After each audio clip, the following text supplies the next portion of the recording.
생활고를 비관한 모녀 셋이 외부인의 출입을 차단한 채 방 안에서 번개탄을 피워놓고 동반 자살했습니다.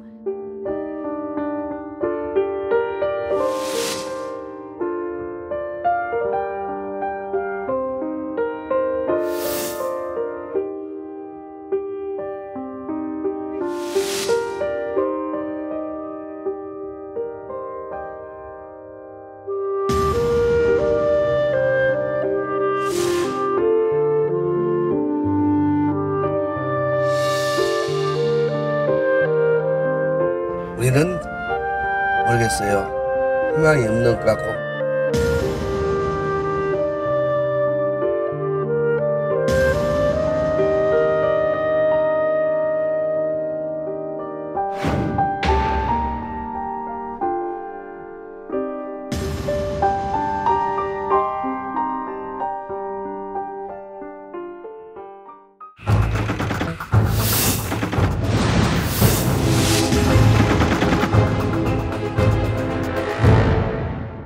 네, 세모녀 동반 자살 사건 너무 충격적이고 좀 슬픈 일이 아닐 수가 없습니다.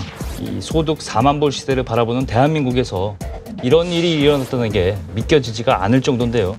오늘은 한국자살예방센터 정택수 센터장님 모셨습니다. 안녕하세요. 네, 안녕하세요. 네. 안녕하세요. 네.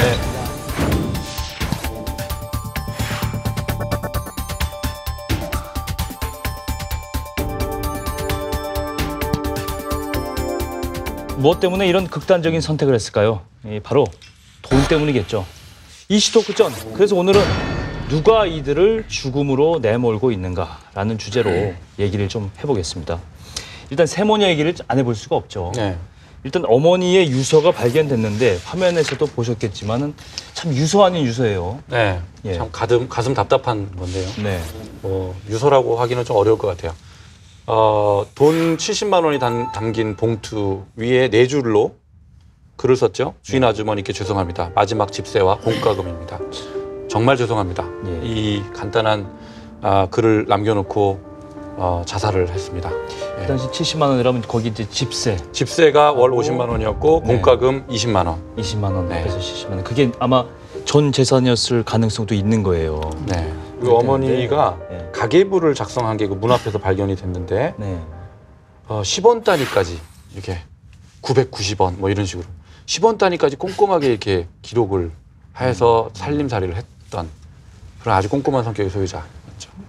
저희들이 모니터에서도 봤지만 네. 3가지 이야기가 나왔어요. 네. 벼랑 끝이라는 단어가 나왔고 지독한 가난이라는 단어가 나왔고 희망이라는 단어가 나왔는데 이 3가지의 단어를 합치면 절망이라는 단어가 나오거든요.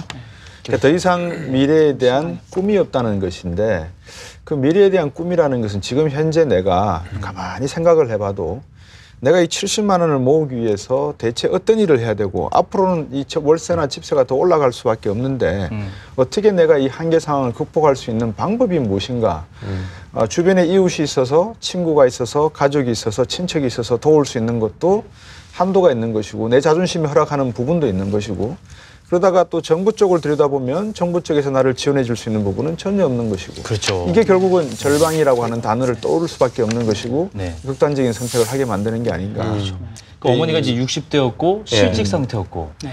근데 두 딸들이 또 있었잖아요. 원래 이 어머니는 이제 120만 원 받고 식당에서 일을 하다가 한 달 네. 전쯤에 팔을 다쳐가지고 이제 수입이 네. 끊긴 그런 상태였죠. 그렇죠. 딸들이 있었어요. 네. 딸들이 36살 딸이 큰 딸, 33살짜리 둘째 딸이 있었는데 큰 딸은 당뇨하고 고혈압으로 치료를 받기 때문에 일을 제대로 할 수 없었고 네. 둘째 딸은 그 아버지가 12년 전에 암으로 돌아가셨는데 그때 남긴 빚이 좀 있어서 그거를 갚고 뭐 이렇게 하느라고 신불자가 됐답니다. 신용불량자가. 네, 신용불량자가 돼서 네.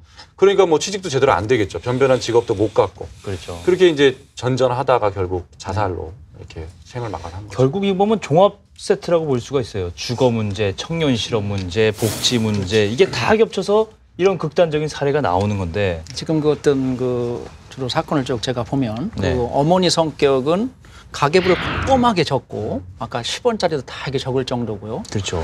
또 어머니가 이제 그 동생이 있었어요. 그러니까 네. 어떤 딸의 외삼촌이죠. 네. 외삼촌이 누님 제가 이렇게 좀 도와드릴까요라고 했는데도 불구하고 네가 뭘 도와주니 뭐 해서 이렇게 도움을 좀 더 받아들이지 않았어요. 자존심이 굉장히 예, 강하죠. 그래서 그렇게 보면 좀 남한테 폐를 끼치기 싫어하고 미안해하고. 좀 미안하다, 죄송하다. 아, 굉장히 저는 뭐가 미안한지 그걸 참 이해가 네. 안 갈 정도인데 네. 일단 그 어머니가 지금 식당에서 일을 하다가 실직을 했단 말이에요. 네. 그러면 분명히 이게 지금 복지 문제와 관련해서 산재 문제가 지금 걸려 있거든요. 복지 문제보다도 출근하다가 다쳤으니까 그죠? 네. 출퇴근길에 이렇게 다치면은 그게 이제 업무상 재해로 인정을 받으면 산재에서 이제 보험을 해주겠죠. 보상을 해줄 텐데 아, 근로복지공단이죠. 근로복지공단에서. 근로복지공단에서 이제 네. 산재 처리를 해줄 겁니다. 예. 그런데 이게 참 아이러니가요. 공무원이 출퇴근하다 다치면 공무상 재해로 해서 공무원연금공단에서 보상을 해줍니다. 그런데 공무원이 아닌 일반 직장인들은 출퇴근 중 사고는 업무상 재해로 보지 않아요. 그래서 보상 처리를 해주지 않습니다. 이게 이제 이번 회사 이거를 뭐 개정을 검토하겠다 이런 얘기가 나오지만 아직까지는 안 되고 있습니다.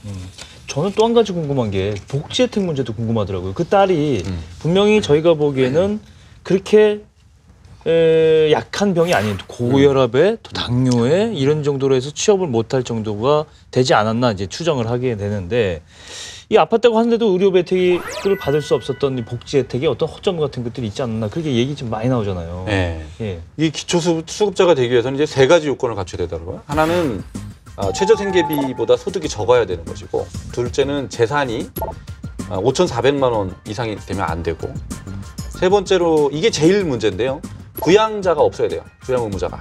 아. 네. 근데 지금 이 가족의 경우에는 소득과 재산은 해당될 것 같아요. 근데 지금 부양자가 두 딸이 있어요. 네. 그리고 어머니도 60살이어서 근로가 할 수 있는 가능해요. 가능한 네, 한 달 전까지만 해도 했잖아요. 그렇죠. 딸이 그 고혈압과 당뇨인데 이거는 잘 인정을 안 해준답니다. 이래도 일할 수 있는 사람이 있기 때문에 인정을 잘 안 해주고 두 번째 딸은 그런 병도 없기 때문에 부양 의무자가 있는 걸로 인정이 돼서 이제 기초 수급자에 해당되지 않을 가능성이 높다. 이게 이제 전문가들의 평가입니다. 그 뒤에 나온 또 사건이 또 보면은 참 이것도 가슴 아파요.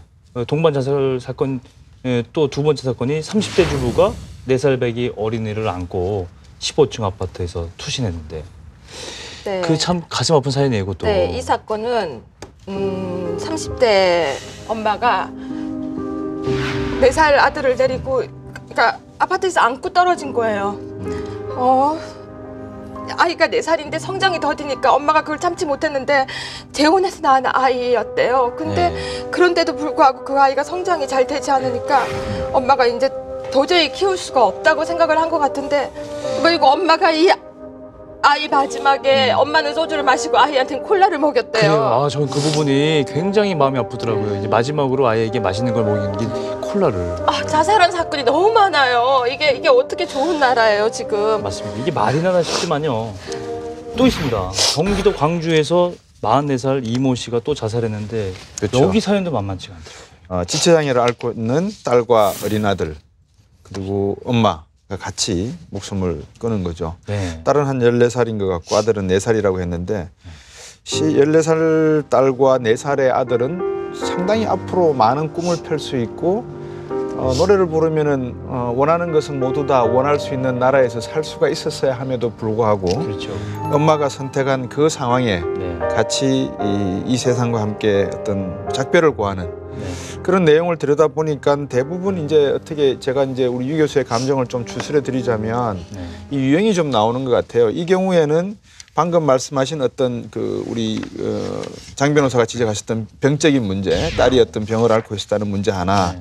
그리고 그러니까 딸이 지체장애자더라고요 보니까. 네. 그다음에 두 번째가 그 부인하고 어떤 사별한 다음에 재혼을 한 경우더라고요. 그러니까 그렇죠. 가정 문제에서 어떤 이 네. 평화라고 하는 문제가 상당히 좀 어려웠던 그런 경우인 것 같고, 그 다음에 이 막내 아들만 마치 자기의 친자식처럼 사랑하고 나머지 자식들은 남보듯이 한 이런 환경에 과연 우리가 더 이상 이 세상에 살아남아야 될 존재의 가치가 있느냐 하는 그 물음에 대한 답을 얻지 못해서 결국 이런 극단적인 선택을 했다. 그 뒤에 부부가 또 화곡동에서 택시 기사분이었던 네. 분이 또 신병 문제들, 병 문제 이런 것 때문에 또 두 분이 네. 부부가 네.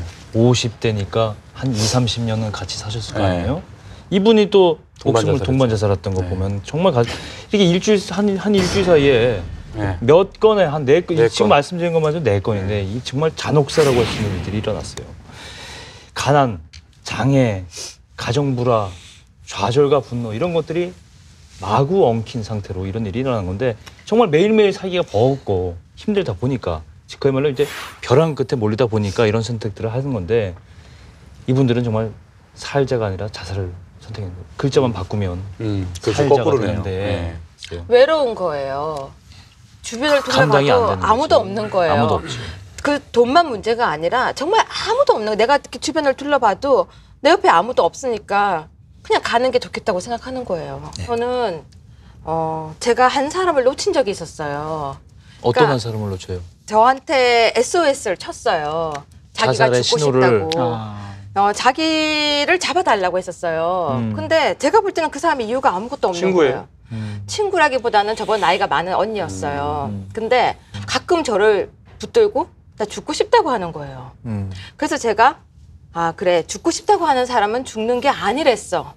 그 매뉴얼에. 그러면서 제가 약간 무시했었어요. 무시라기보다는 흘려 항상 넘겼죠. 네, 항상 저한테 그래, 이렇게 전화를 하고 이러면은 솔직히 좀 귀찮을 때도 있었어요. 오늘 차 마셔요. 이러면 예 하고 같이 차를 마시면 자기 얘기를 한 2-3시간 계속 하는 거예요. 앉아서 듣다가 나중에는 제가 좀 귀찮아져서 종교를 가져보세요. 뭘 하세요. 제가 그냥 약간 떠넘겼었어요. 이 사람은 경제력도 괜찮고 다 괜찮고 하니까 절대 죽지 않을 거라고 저는 생각했는데 그 사람은 마음의 상처가 너무 많았던 거예요. 근데 마지막으로 저한테 연락이 왔었어요. 자기가 오늘 죽고 싶다고. 가난해도 행복한 사람이 있는데 자기는 아무도 없다고요. 옆을 둘러봐도 사람이 아무도 없다. 아무도 없다고요. 그리고 저한테 핸드폰에 문자가 왔어요. 다신 연락하지 않겠다고. 그게 또 다른 의미였군요. 연락을 하지 않는다는 의미가. 네. 이 부분에서 정택수 센터장님의 얘기를 좀 들어봐야 되겠는데요. 요즘에 동반 자살 사건이 보도가 많이 되고 이렇게 얘기가 많이 나오는데 실제로 최근 들어서 자살이 좀 추세가 어떻게 되고 있는지도 궁금하고요. 일주일 만에 이렇게 일어난 동반 자살 현상 이것도 어떻게 봐야 됩니까? 좀 실로 좀 안타깝습니다. 예. 마음이 좀 착잡하고요. 대한민국 우리나라 현실이 하나의 가정이 이렇게 붕괴되는 기초생활수급 가장 빈민 취약계층의 어떤 지금 무너지고 있다 이렇게 볼 수가 있고요. 가장 중요한 게 먹고 사는 문제거든요. 당장 오늘 하루 또 한 달은 내가 어떻게 생활할 것인지 아까 모녀도 앞으로 계속 매달 들어가는 생활비와 월세와 공과금은 계속될 것이고 대부분 벼랑 끝에 몰리는 사람들은 우리 가정으로 봤을 때 내 능력이 한계가 있다. 그냥 도저히 안 될 것 같다. 앞으로 미래 가면 갈수록 나아지지 않을 것 같다. 뭐 이렇게 보는 심리가 있어요. 그렇죠. 자살 상담하는 분들이 많잖아요. 네. 그분들이 이유가 저는 또 궁금해요. 네. 역시 서두에서 말하는 돈 문제가 가장 많습니까, 실제로? 네, 주로 이제 어떻게 보면 좀 전체적으로 결론으로 말한다면 결국 우리가 경제적인 문제다, 결국 네. 돈이다 이렇게 볼 수 있어요. 그래서 네. 아까 연령대별로 다양해요. 어떤 그 좀 힘들어 죽고 싶다라는 사연들은 그래서 보통 뭐 20대 이 사람들 20, 30대도 주로 취업 문제 결국 이렇게 결국 경제적인 문제거든요. 결국 그렇죠. 실업, 돈 그렇죠, 뭐 그렇죠. 힘들어 죽겠어요. 취업도 못 되겠어요. 네. 당장 먹고 사는 문제가 우선 다 중요하다 이렇게 볼 수 있어요. 예, 방송 들어오기 전에 센터장님하고 몇 마디 얘기를 해봤더니 작년 통계는 아직 안 나왔다 그러셨고 네, 2012년 통계에 우리나라에서 자살한 사람의 숫자가 몇 14,000. 명인지 아세요? 하루에 40명이 넘는다고는 알고 있어요. 맞죠? 네. 14,000명이라고 하셨습니다. 네, 지금 가장 많이 자살한 게 2011년도 우리 대한민국 자살은 15,906명이에요. 재정보다 더 많았고. 2012년도는 그래도 좀 줄었어. 11%가 좀 감소해서 네. 14,610명 네. 정도 줄었지만 여전히 지금 우리는 30분마다 한 명씩 자살한다. 이렇게 좀 볼 수가 있는 그러니까 거죠. 방금 말씀하신 게 그분들의 자살의 유형 중에서 뭐 이거는 딱 돈이다 이렇게 또 꼬집어서는 얘기할 수 없지만 돈 문제로 따져볼 수 있는 대충 비율이 어느 정도 됩니까? 그럼? 보면 한 3분의 1 정도 어쩌면 취업, 실업 문제, 경제적인 문제, 결국 신변 비관. 그래서 살기 싫어요. 희망이 없어요. 죽고 싶어요. 라는 거 하거든요. 네. 당장 미래가 없어요. 그렇죠. 내가 살아가는데 돈이 없어요. 아까 살 수가 없어요. 지금 다음 달을 걱정해야 돼요. 이런 문제가 결국은 나는 아무 쓸모없는 존재인가? 난 실패한 인간인가? 날 신변을 비관하게 되고 그러다 보면 아까 이 모녀들도 나름대로 우울이나 뭐 있을 겁니다. 이런 원인이 되기 때문에 결국 우울증도 오고요. 그래서 그렇죠. 같이 물려 있다. 원인은 이렇게 볼 수가 그러니까 있어요. 결국 그런 문제들이 광범하게 보면 이제 돈 문제 때문에 이제 연관이 있다 이렇게 보여지는 건데. 네. 근데 아까 말씀하셨는데 봄철이 되면 베르테르 효과가 또 나타난다 이렇게 말씀하셨거든요.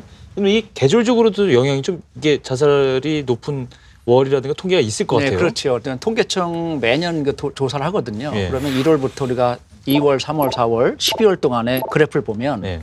이제 12월, 1월은 좀 더 이게 좀 감소되다가 움츠려이고 있다가 네. 이제 2월 해빙기가 되면서 서서히 이제 그래프가 올라갑니다. 그래서 가장 많은 게 이제 3월, 정말 많은 건 4, 5월이 가장 많아요. 4, 5월. 꽃피는 봄날인데.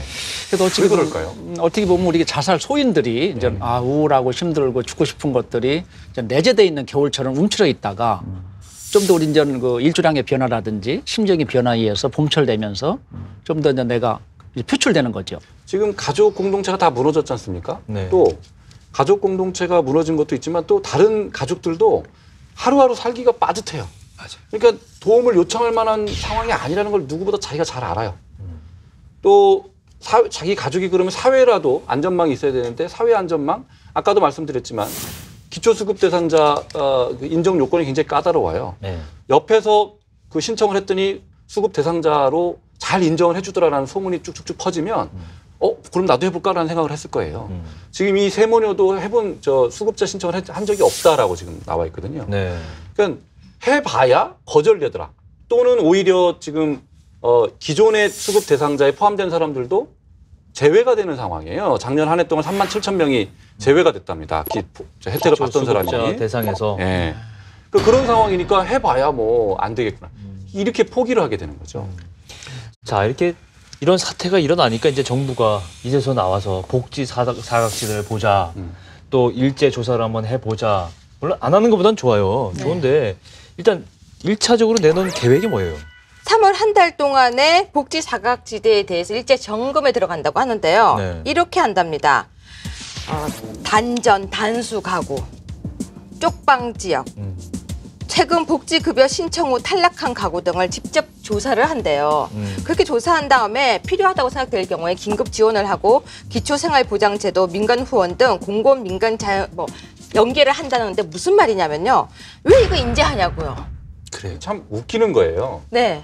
아니 언제는 작년 한 해 동안에 37,000명 탈락했다 그랬잖아요. 기초수급 대상자에서. 네. 언제는 탈락시켜놓고 지금 이게 이제서 문제가 다시 터져가지고 좀 보자. 대통령이 한마디 하니까 그제서야 부랴부랴 다시 무슨 복지 사각지대를 찾아내겠다. 네. 이거는 정말 웃기는 더 웃긴 게 일이죠. 뭔지 아세요? 필요한 경우에는 긴급 지원을 하는데 민간 후원을 또 연계한대요. 결국은 국가가 슬쩍 민간한테도 넘겨요. 이런 거 일단 정책이 일단 뭐 소일구 외양간 고치기라고 해도 일단 지금 일단 해야 돼요. 네. 일단 하는 게 맞긴 맞아요. 네. 안 하는 것보다 안 하니까. 네. 근데 이런 거 진짜 좀 해야 되는 거고 이외에도 굉장히 이유들이 많아요. 아까 유 교수님도 얘기했지만은 돈 문제뿐 아니고 뭐 자식이 부모를 버린 지 오래됐는데 호적에 있다는 이유로 돈 수급 혜택도 못 받고 이런 문제도 있고 또 도망간 남편 아내가 있어서 또 그런 문제 때문에 또 혜택이 안 주어지고 하여튼 가정사와 연결이 돼서 또 돈 문제를 해결을 못하는 이런 문제도 있단 말이에요. 그 경기도에 사는 한 50대 여성 같은 경우에는요. 식당 일 하면서 뭐라 그럴까요? 이 암 선고 받은 자기 자신의 치료를 위해서 그냥 벌어 자기 병 치료하는 거예요. 자기가 벌어서 자기 병원비를 대기 병원비 되는 거예요. 이게 말이 되는 겁니까? 그러니까는 이 국가의 복지, 아까 복지제도를 말씀하셨고 사회 안전망 말씀을 하셨잖아요. 참 우리가 하기 좋은 말로 안전망이지 이거는 안전망이 아니죠. 자기 자신이 일자리 문제와 자기의 노후의 문제, 우리 의료복지시설이 선진국에 비해서 좋다고 지금 오바마 대통령도 우리 거 본따가 하고 싶다고 하지 않습니까? 그럼에도 불구하고 이런 그 뭐라 그럴까요? 보이지 않는 사각지대가 분명히 있단 말입니다. 곽 교수님 얘기한 사례 이외에도 말이죠. 네. 그 원래 수급을 받던 할머니가 계셨는데 기초생활 수급을. 예, 기초생활 수급 대상자였는데 2012년도에 2012년도 상반기에 확인 조사를 한번 실시를 했었는데 국가에서 네. 그 조사를 한 이후에 20만 원의 수급액이 삭감당한 분이 있었어요. 이게 왜 삭감을 했냐면 이게 손자의 엄마한테 손자가 소득이 생긴 것도 아니고 손자의 엄마가 소득이 생겼다는 이유로 삭감을 당했다는 거예요. 그런데 따지고 보니까 그 손자는 어머니하고 그 어머니가 친권을 포기하는 바람에 어머니 실질적인 며느리겠죠. 이혼을 해서 친권을 갖고 있었군요. 그러니까. 그렇죠. 예. 아, 그런데 친권을 포기하면 되잖아요. 진작에 포기를 해서 어머니가 이혼한 다음에 아이에 대한 친권을 포기한 거예요. 네. 그러니까 아이를 돌보지 않고 있는 엄마인 거죠. 친권이 없으니까 안 돌봐도 되는 거죠. 그렇죠. 그러니까 실제로 돌보지도 않은 엄마가 소득이 있다고 해서 이 아이가 수급 의무자, 부양 의무자가 된 거예요. 부양 의무자가 있으니까 할머니한테 수급비가 깎인 거예요. 그러니까 실질적인 내용을 들여다보지 않고 형식적으로 엄마가 그 수입이 있네? 친권자가 있으려니 하고 자기 혼자 정부가 마음대로 추정을 하고 깎아버린 거예요. 어머니가 아이를 2번 버렸네. 제가 이 자료를 하나 찾아봤는데요. 국가 자살 예방 5개년 기본 계획이라는 말 들어보셨어요? 저는 네. 이 얘기를 경제개발 센터장님은 5개년 아실 거예요. 들었지만. 아시겠는데 이게 2004년에 만들어졌어요. 제가 국회에 있을 때요. 네. 자살을 처벌하는 법을 만들어 달라고 의뢰가 왔었어요. 자살을 처벌하는 법. 예. 자살한 사람 어떻게 처벌해요? 우리가 자살 방조죄나 있잖아요. 자살 근데 방조죄. 자살을 하면 처벌해 달라요. 죽었는데 어떻게 그래서 처벌을 죽었는데 어떻게 처벌을 하느냐 했더니 만약에 살아나면 벌금을 매기자. 그래서 너무 어이가 없어서 그건 안 된다라고 좀 아닌 했더니 것 같다. 그 다음 말은 뭔지 아세요? 예. 남은 가족에게 그러면 벌금을 주재요. 누구 아이디어입니까 대체? 말은 할 수가 없지만 그러더니 결국은 지금 만들어진 법이 자살 예방 및 생명 존중 문화 조성을 위한 법률이에요. 이것은 지금 나름대로 좀 더 국가 예산도 좀 늘리고 각 지자체별로 자살 예방 센터를 설립을 하고 자살 예방 교육도 해야 되고 각 지자체에서는 어떻게 계획하고 실시해서 했는지 보고도 중앙 정부로 해라. 뭐 이런 것들 좀 디테일하게 좀 더 이게 좀 구체적으로 해놨기에는 해놨는데.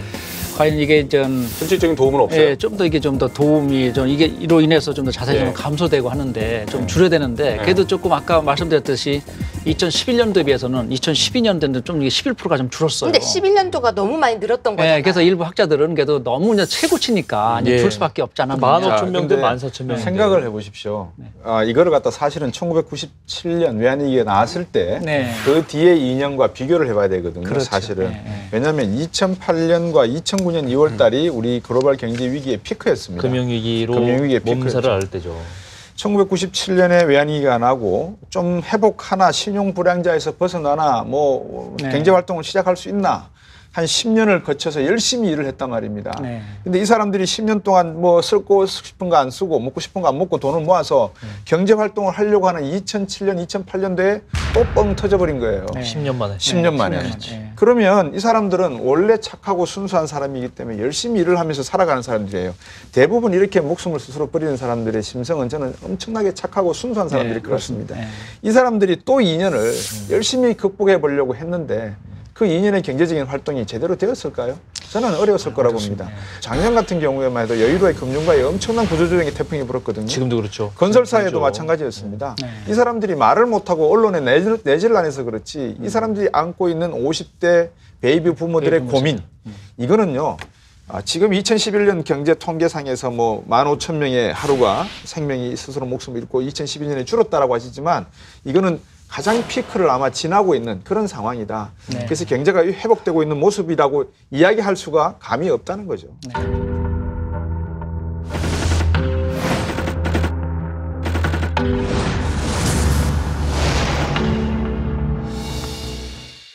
예, 이 송파 세모녀 사건처럼 이렇게 가정이 무너지면서 극단적인 선택을 한 분들이 이렇게 나오니까 보면 방금 센터장님도 말씀하셨지만 유형도 있고 계절도 있고 여러 가지 통계가 있어요. 또 이런 분들 연령대를 보면 40대 후반에서 60대가 주로 많다 이런 통계가 나오거든요.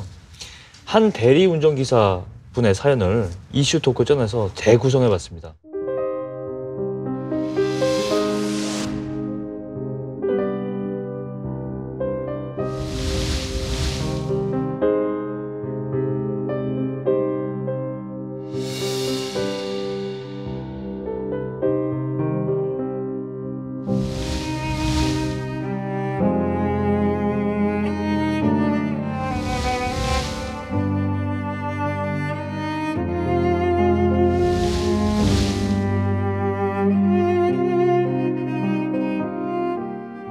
이 영상 보면 참 50대 분들의 어떤 마음 상태, 외로움 이런 것들을 생각해 보지 않을 수 없는데 제가 소개드릴 때 대리운전 기사분이라고 했는데 이분은 얼마 전까지만 해도 중견 기업의 부장님이었어요.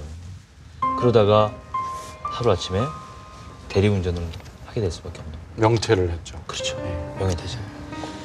베이비 부모 세대들이 53년부터 1세대가 이제 63년. 63년까지고 2세대를 갖다가 64년부터 74년까지 네. 보고 있는데 지금 작년부터죠. 우리 베이비 세대가 은퇴를 사회에서 이제 네. 물론 정년이 60세로 늘어났습니다만 올해부터 작년까지는 55세였으니까 은퇴자들이 연 한 30만 명씩 은퇴자들이 나오는 그런 상황이었죠.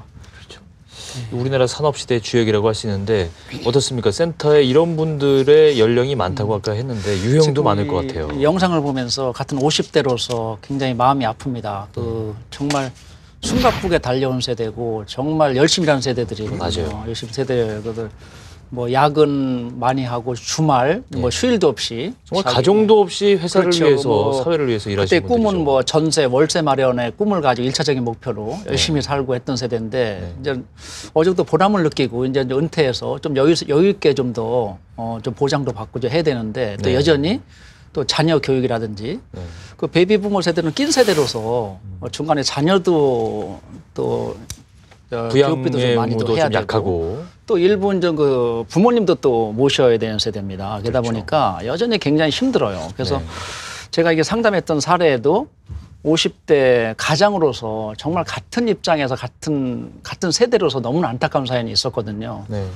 그래서 정말 어떻게 보면 나와서 이제 창업을 해보려고 했다가 어떤 잘못돼서 일어설 수 없는 부채에 휘달려 있는 가장으로서 정말 안타깝다, 죽고 싶다, 뭐 이런 사연이 하나 있었어요. 더구나 부모님도 모셔야 되고 지금 딸이 고등학교 3학년이고 또 지금 다행히 아들은 좀 군에 가 있지만 여전히 지금 힘들다. 근데 내가 어떻게 해보려고 했는데 결국 일어설 수 없고 또 이게 빚을 많이 지게 됐다. 정말 죽고 싶습니다라고 해서 상담을 했던 사례가 있었습니다. 50대는 어떤 시기냐면 30대 초반에 결혼을 해서 20대 후반, 30대 초반에 결혼을 해서 아이들이 이제 대학에 다니거나 뭐 이런 분들이 50대에 많겠죠. 네. 한참 돈이 제일 많이 돈이 제일 많이 들어갈 네. 때인 거예요. 맞아요. 지금 근데 우리나라 기업들이 지금까지 정년이 55세 내외잖아요. 그렇죠.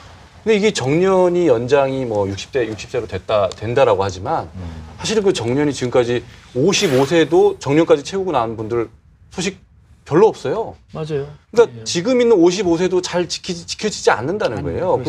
그 전에 뭐 사오정이니 뭐 이런 말도 있지 않습니까? 그럼 우리 뭐 먹고 살아야 돼요? 그러니까 이게 문제인 거예요. 그게 고령화 사회의 50대의 문제는 그거예요. 큰 숙제 아니겠습니까? 아니 그 문제가 수명이 80이 되고 90이 되면 뭐해요? 그래요. 이제 의료비 엄청나게 들고 돈 벌이는 없고 또 자녀 교육은 계속해서 고학력으로 가고 있고 뭐 먹고 살아야 돼요? 혹시 센터장님 일본의 경우 지금 어떤 상황인지 혹시 통계를 좀 알고 계세요? 50대, 60대가?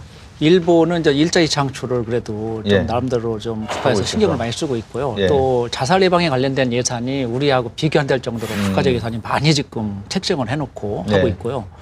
또 자살 예방을 위해서 좀 더 적극적으로 마을 단위, 현 단위죠. 현 단위로 자살 예방 센터가 구축이 돼서 네. 정말 언제든지 그 마을 단위에서 힘든 사람들에게 심리 상담도 좀 해주고 전문가들 도움을 손길이 좀 받고 있거든요. 제가 여쭤본 이유가 왜냐면 일본은 지금 초고령화 사회, 65세 이상 인구가 20%를 넘어가는 사회가 이제 곧 네. 도래를 하고 우리도 2026년쯤 되면 아마 온다고 하는데 제가 볼 때 좀 그렇죠. 일찍 올 것 같아요. 네. 옛날에 혹시 아버지라고 하는 소설책 읽어보신 적 있어요? 네. 김정현 씨. 네, 네, 네. 제가 한국에 와서 우리 동료들 일하는 걸 이렇게 보면요. 정말 이게 아버지가 아니에요. 왜냐하면 저녁 10시, 11시가 돼도 집에 갈 생각을 안 해요. 네. 왜 안 가니? 라고 물어보면 애들이 공부한대요. 그래서 집에 들어와서 아빠가 텔레비 켜놓고 TV 보고 있으면 애들 공부하는데 방해되니까 아버지가 될 수 있으면 애들 늦게 오라는 거예요. 그리고 애들이 학원에서 돌아올 시간에 가요 집에. 아버지는 방해꾼이에요. 불쌍하죠. 우리 50대들은 그런 문제가 있어요. 또 60대는 어떤 문제가 있을까요? 일단 VCR을 보실까요?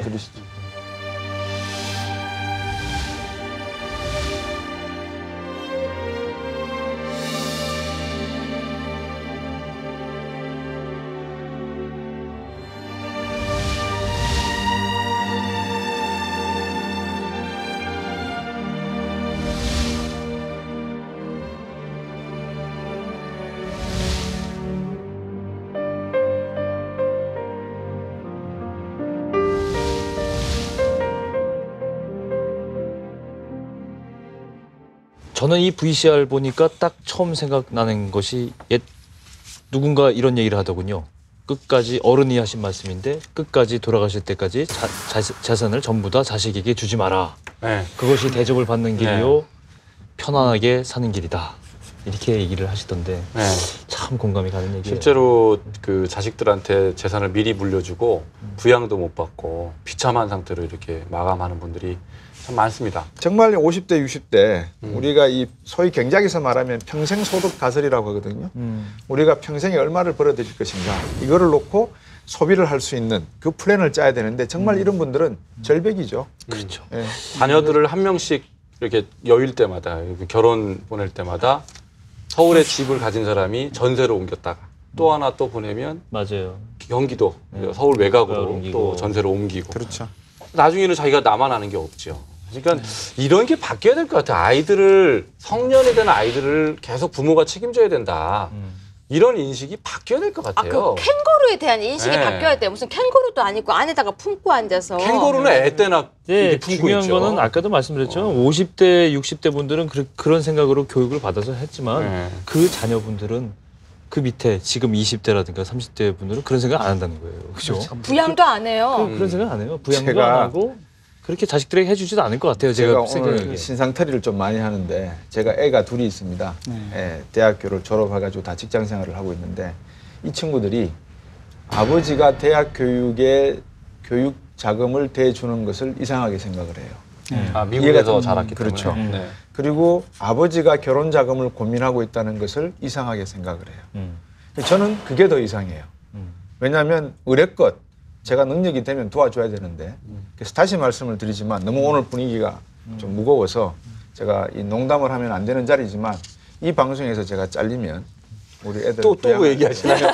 아니 제가 하도 자식들이 필요 없다 그러잖아요. 하도 늦게 와서 제가 아무래도 자녀분들 자랑을 하고 방송- 자랑하시는 지금 것 같아요. 이거는요. 자랑하시는 것 같아요. 아니 네. 그런 식으로 우리가 의식의 발상을 바뀌고 공식 오면- 발상 바꿔 가야 된다는 저기 말씀이에요. 저희 아버지께서 친정 아버지께서 저한테 어릴 때 하신 말씀이 있어요. 네. 난 너 등록금 안 대준다. 네. 난 너한테 20살 이후로는 아무것도 안 해준다. 똑똑하니까 왜냐? 스스로 커라.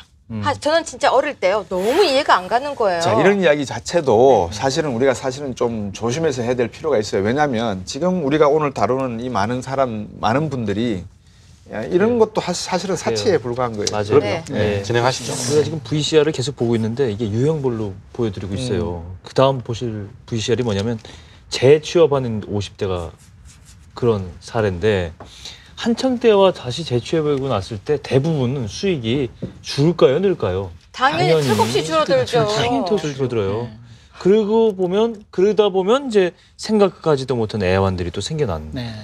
어린이집 차량 운전기사분의 사례를 한번 보시겠습니다.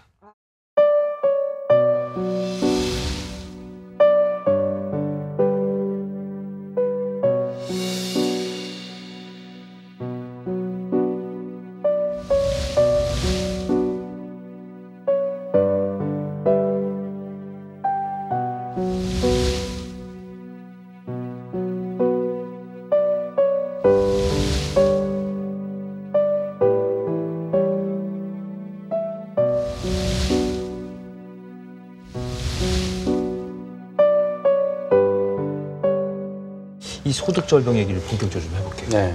도대체 우리나라에서 50대로 살려면 돈이 얼마나 필요할 건가요? 일단 우리나라 남자 50대는 앞서서 말씀하셨지만 가장 인생에 있어서 돈이 많이 필요한 교육비, 주거비, 은퇴, 준비비, 노후자금. 아이들 결혼시켜야 되죠. 결혼자금. 원래, 예. 심지어는 가장으로서 품위 유지비까지 치면 굉장한 돈이 들어가는 피크인데 안타깝게도 한국의 사회에 지금 이 나이대가 경제적인 역풍을 가장 많이 받는, 가장 열심히 일했음에도 불구하고 참 아이러니하죠. 가장 열심히 일했는데 역풍을 맞는 그런 연령대다. 근데 또 길거리에 다니는 그 까만 중대형 대형차들 네. 이런 차들은 또 50대가 제일 많이 타고 다니지 않나요? 극과 극의 모습을 보여주고 있는 것 같아요. 방금처럼 그 까만 세단의 주인공도 50대가 많고요. 또 정말 지금 가장 힘들어서 어깨가 너무 무거운 사람도 50대가 많고 그런 것 같아요. 방금 재취업 얘기가 나왔잖아요. 저희 아파트 경비 아저씨 얘기예요. 50대 후반도 안 되셨어요, 아직. 굉장히 좋은 기업에 높은 자리에 계시다가 어느 날 갑자기 명예퇴직을 당하시고 정말 지금 경비를 하시는데 100 얼마도 못 받으신대요. 거의 받으시는 돈이. 그실 거예요. 네, 근데 3, 4일 정도 안 보이시는 거예요. 그래서 아저씨가 어디 가셨나 했더니 4일 뒤에 나타났어요. 정말 딱 4일 뒤에. 위암 수술을 하고 오셨대요. 위암 수술하고 4일 뒤에 출근했어요. 위암 수술을 하고 4일 뒤에 그 오신 거예요. 직장을 네, 직장을 잃을까 봐. 직장을 근데 잃을까 봐. 아저씨 그러면 좀 쉬시지 그러셨어요 했더니 내 와이프도 암이야 그러시는 거예요. 볼 때마다 너무 안타까워요. 지금 저분 얘기 보니까 그분이 생각이 나네요. 우리가 그 제 기억이 정확한지는 모르겠는데 50대 베이비 부모들 같은 경우에 60대도 마찬가지일 겁니다. 보통 집을 2채씩 가지고 있고 그리고 현금을 5천만 원 정도 들고 있는 분들이 전체 50, 60대에서 한 10% 내외일 겁니다.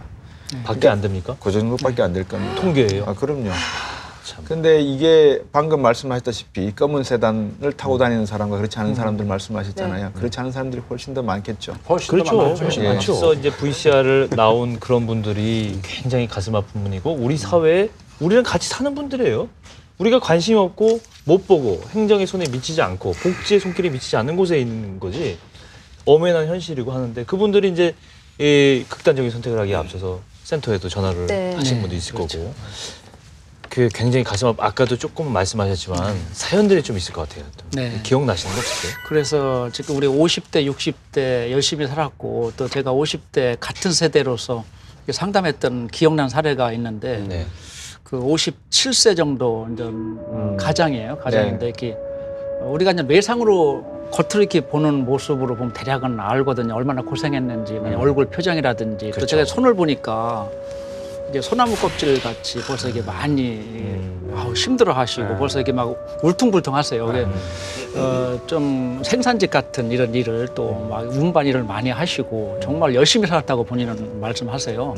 아까 얘기했던 뭐 집장만을 만나게 해서 베이비붐 세대 정말 열심히 살았고 이렇게 했는데 지금 와서 어떤 낙이 없다, 희망이 없다 이렇게 얘기를 하는 거예요. 네.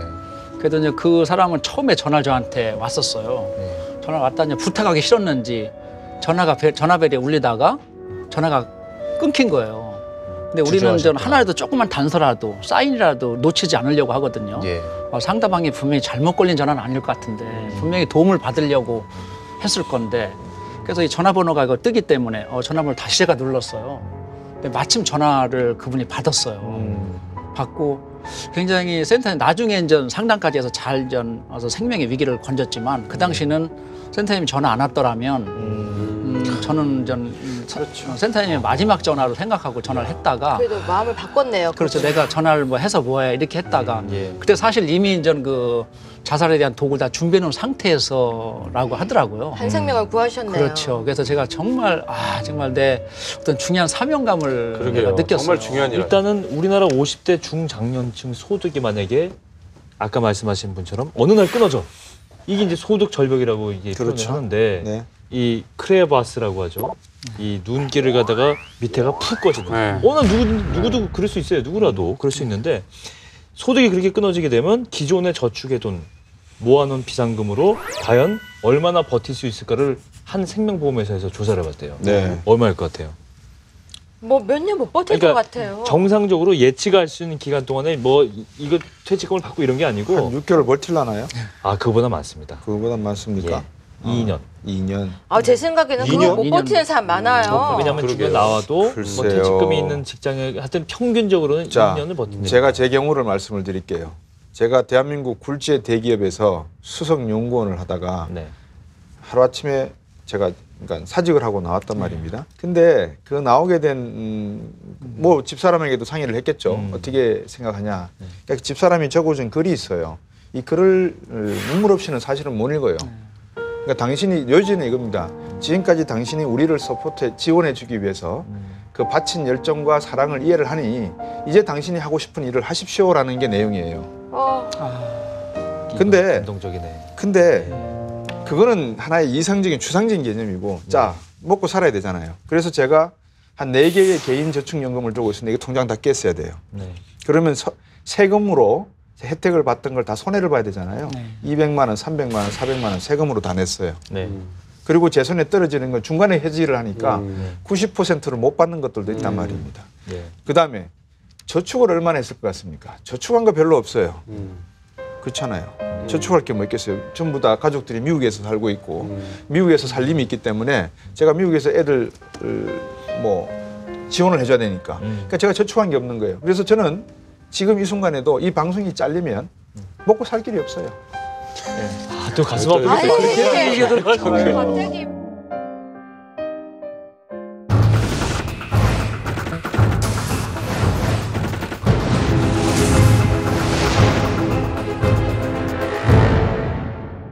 구원해야 될 구체적인 방법. 과연 그것이 무엇일까? 가장 중요한 건 일단 본인의 주변의 관심. 정말 자살이라는 말을 하게 되면 거꾸로 하면 살자 아닙니까? 네, 그렇죠. 살자. 진짜 백지한장 차이라고 많이들 얘기하시고 저도 그렇게 생각하는데 일단 당장 사회적 보장 장치가 필요하지 않을까라는 생각을 해보게 됩니다.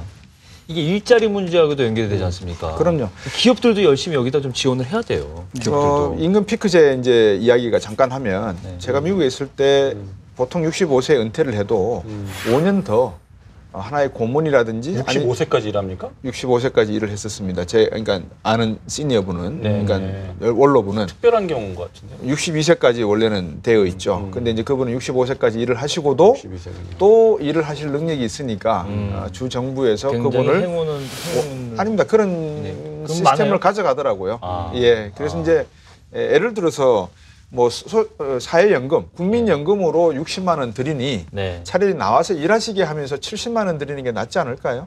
그럼요. 그렇죠. 그렇죠. 그렇죠. 그래서 네. 아마 그런 취지로 아마 임금 피크제 같은 시스템을 아마 도입할 수 있지 않나 생각을 해요. 2016년부터죠. 300인 이상을 고용하고 있는 사업장에서는 정년을 60세 이상으로 그렇죠. 의무적으로 이제 연장해야 되는 그렇죠. 그 부담을 받게 됩니다. 네. 그래서 이제 그렇게 되면 기업의 부담이 너무 커지니까 이제 나오는 게 임금 피크제죠. 네. 임금 피크제라는 게 임금이 정년 전에 최정점을 찍고 그 다음부터는 임금이 삭감되는 대신에 정년까지 고용을 보장하겠다. 이게 이제 정년 연장과 임금 피크는 아마 세트로 이렇게 같이 가야 되는 제도인데 맞아요. 이게 그 기업들이 뭐 법과 제도가 이렇게 바뀌긴 하지만 사실은 기업들의 의지가 정말 중요한 것 같아요. 이게 근로자들만의 문제가 아니라 기업한테도 직접적인 영향을 미치는 중요한 사회적인 문제다라는 인식을 하지 않으면 이거 또 분명히 이거 이리저리 피하고 맞아요. 탈법적으로 유명무실한 얘기가 회피하고 돼요. 이런 게 있지 않을까 하는 걱정이 돼요. 어떻습니까? 마지막으로 정태수 센터장님 보시기에는 이 돈 문제는 다 아니잖아요. 네, 그렇습니다. 예? 이런 위기에 처한 분들에게 한 말씀 해주십시오. 사회적 취약계층, 우리가 돌봄이 필요한 사람들에 대해서 우리 모두의 우리 관심이 필요합니다. 네. 물론 전 당장 1차적으로 먹고 사는 문제, 돈 문제가 있지만 그들은 당연하고요. 외롭거든요. 외롭고 누구한테 도움을 받기 어렵고 우리 대한민국은 우리라는 문화가 있잖아요. 우리. 근데 언제부터 우리라는 문화가 점차 좀 회색되는 것 같아요. 맞아요. 그래서 어쩌면 옛날에는 마을 공동체, 우리, 옆집에 누가 사는지도 알고 떡도 나눠주고 관심을 가졌거든요. 근데 이제 지금 언제부턴가는 이제 점차 전부 먹고 살기 힘들어 바쁜지 몰라도 우리라는 공동체 문화가 없어지고 관심이 좀 적어졌어요. 네.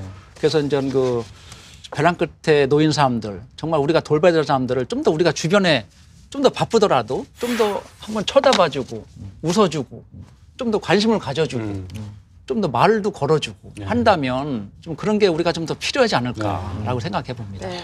저도 힘들었어요. 왜 그러냐면 이 기사들 때문에 굉장히 마음이 우울했고요. 네. 방송 준비하면서 우울했는데 대통령 말 때문에 더 마음이 힘들었어요. 오늘 그 박근혜 대통령이 국무회의에서 이런 말을 했어요. 이 송파 세모녀가 기초수급자 신청을 했더라면 여러 가지 지원을 받을 수 있었을 것이다. 이런 얘기했어요. 그러면서 있는 제도도 모르면 없는 거나 마찬가지다. 그러면서 뭐 홍보를 열심히 해라 이런 얘기를 했어요. 근데 저는 이 대통령의 인식에 굉장히 큰 문제가 있다고 봅니다. 지금 이 세모녀 사건 이후에 사회복지 전문가들이 나와서 하나같이 하는 얘기가 이 사람들은 신청을 했더라도 여러 가지 그 요건들, 엄격한 요건 때문에 했더라도 거절될 것이다. 기초수급자로 선정될 가능성이 거의 없다. 이렇게 전문가들이 얘기하고 있는데 대통령은 이 사람들이 신청을 했더라면 받을 수 있었는데 이런 거짓말을 하는 거예요. 국민들 앞에서. 자기는 국가는 제도가 완벽하게 구비돼 있는데 죽은 사람들이 몰라서 죽은 것이다. 이거는 정말 심각한 문제라고 보고요. 박근혜 대통령이 우리가 그 시계를 한 1년 반 전으로 돌아가면 대선 때 제일 많이 나왔던 단어가 뭡니까? 경제민주화, 복지 두 개였어요. 근데 대통령이 올해 신년사에서 복지란 말 한마디도 안 했습니다. 경제민주화란 말 한마디도 안 했어요. 그리고 작년 한 해 동안 박근혜 정부가 들어선 이후 한 해 동안에 줄어든 기초생활수급자가 37,000명입니다. 이렇게 복지 정책을 엉망으로 했으면 대통령이 먼저 내가 복지 정책을 잘못해서 이런 피해가 생겼다. 미안하다. 이런 사과를 했어야 맞다고 보거든요. 케네디 대통령이 캔자스 대학에 와서 한 연설 중에 이런 대목이 있습니다. GNP라고 하는 숫자에는 행복이 들어있지 않다라는 돈이 말을 다가 했어요. 아니다 그런 의미인가요? 사람의 행복이라는 것은 물론 돈이 많으면 불편하지는 않고 행복할 수 있죠. 하지만 돈 가지고 되는 건 아닙니다. 문제는 문명이라고 하는 것은 자본으로 매겨지는 게 아니고 우리가 어떤 의식과 어떤 가치를 존중하냐에 달려 있거든요. 이게 상당히 추상적인 말이지만 추상적인 것조차 생각할 수 없는 지금의 환경, 이거를 우리 아이들에게 계속 경쟁이라는 이름으로 돈을 쫓게 하고 자본주의를 찾아가게 하는 이 환경, 이거는 아마 우리 한국 사회가 병을 앓고 있는 거다. 병이라고 하는 것은 전해지는 거고 스스로 크는 것이기 때문에 빨리 치료하지 않으면 힘들어질 것이다. 무거운 주제를 이렇게 얘기하시느라고 다들 고생하셨습니다. 헬렌 켈러가 이런 얘기를 했죠. 그 역사상 누구보다도 불행했던 사람 가운데 한 명인 헬렌 켈러가 세상은 고통으로 가득하지만 한편 그것을 이겨내는 일로도 가득하다. 희망을 가져야 될 때입니다. 희망의 메시지를 전해드리면서 살 만나는 세상 만들어주고 제대로 살아봐야 되겠습니다. 고맙습니다.